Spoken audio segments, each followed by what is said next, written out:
Grace and peace from God our Father and from our Lord and Savior Jesus Christ. Today is March 22nd. It's the fourth Sunday in the season of Lent. I'm Matthew Miller. I'm pastor here at First Lutheran. This is our sermon time to go with our Lenten worship at the table that we have. Just a few things that I want to say. One is, please, you can email, text, call any of us here at the church. If you're running out of your consecrated elements, just let us know. The other thing that I wanted to let you know is that right after this at 11 o'clock, I will be on Facebook Live so we can do announcements. You can ask me questions, how things are going. We can sort of check in on each other. We still have more things that we're working on in the future to do that.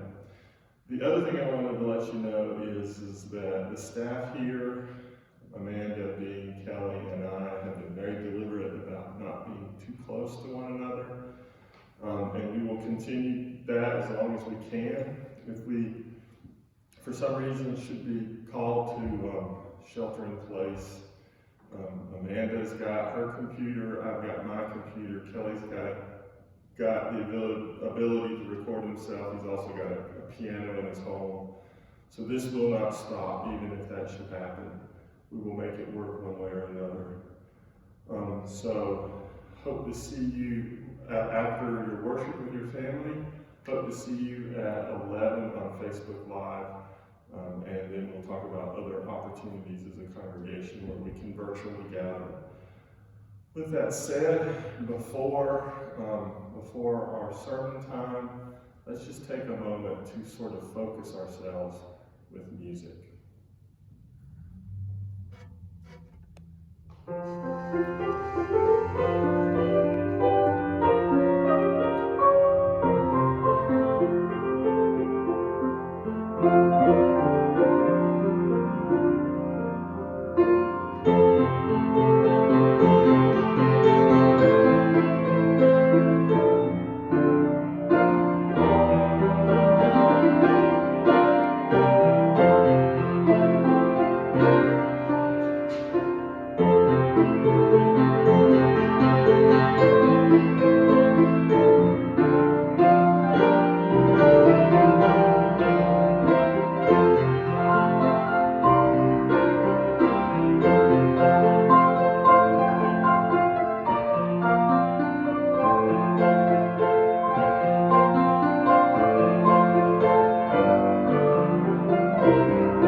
Today's reading comes from the 23rd Psalm.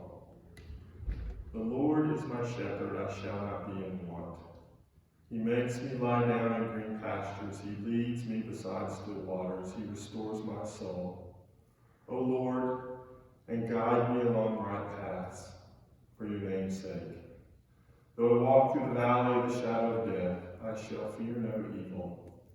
For you are with me, your rod and your staff, they comfort me. You prepare a table before me in the presence of mine enemies. You anoint my head with oil. My cup is running over. Surely goodness and mercy shall follow me all the days of my life, and I will dwell in the house of the Lord forever. The word of the Lord. Thanks be to God. This is one of the readings. You can go back and see what all 4 of the readings are for this Sunday. But this is actually the assigned reading on this Sunday.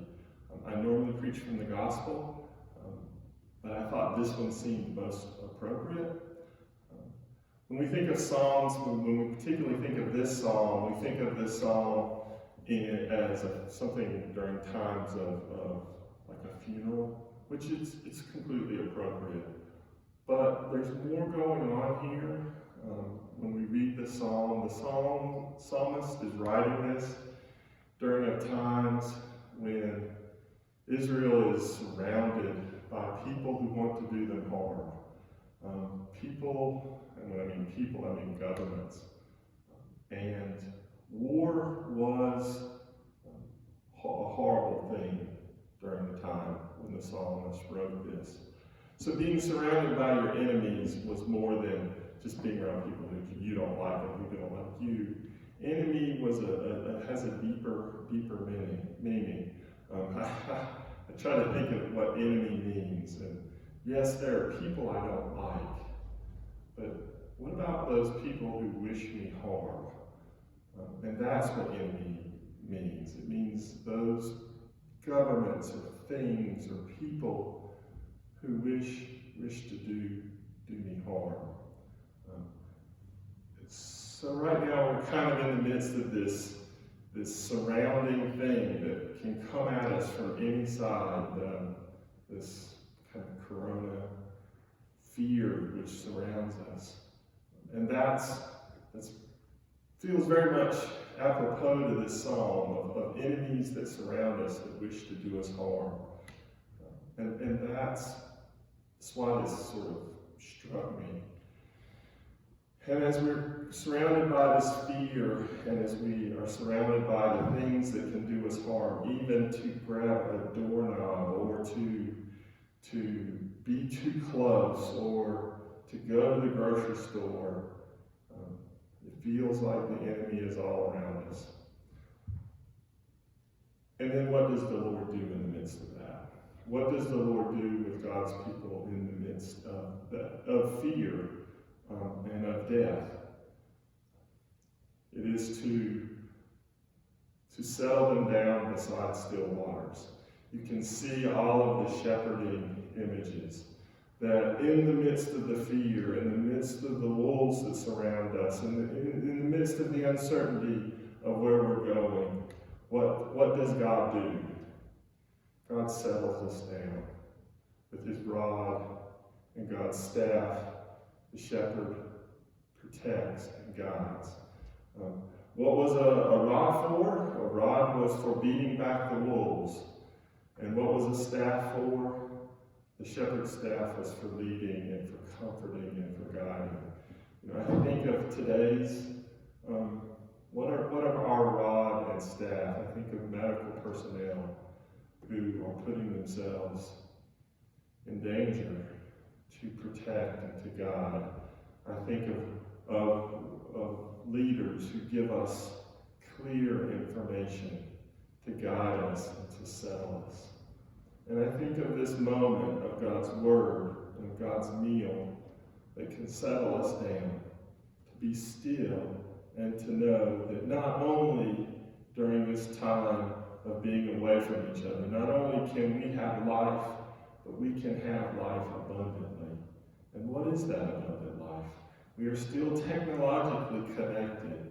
We still can gather for this meal beside streams of water, and in tasting of that meal, communion within our homes, within the words that we are given, we can know that not only is God present, but God is present through all of life, even through death, even in new life. So, within the midst of the fear, I read an article that basically, I don't know if it's trying to poo-poo people of faith, but it was kind of saying people of faith are as equally afraid as anybody is people without faith. Well, of course we are. This is not about dispelling fear. We fear as much as anybody else fears. But what do we have in the midst of that fear? And that is the good news of our shepherd, of Jesus, who comes into this world as one of us, lives with us, is with us, dies for us, reconciles us, and gives us the ability to face death itself and know that we're not alone. And that is not just life, but that is abundant life. And that's the good news during this time. During this time that even in the quietness of our families, whatever that means, if maybe you and your animals that live with you are your family, or if you're Niebricks or Odoms, you have all sorts of family around you. But even in that, we have hope, we have mercy, and we know that whatever it is, COVID-19 is just something we pass through. So grace and peace to you. Be safe, be good citizens, and know that I love you, God loves you, and I know you love me too, and we are not alone. God's peace.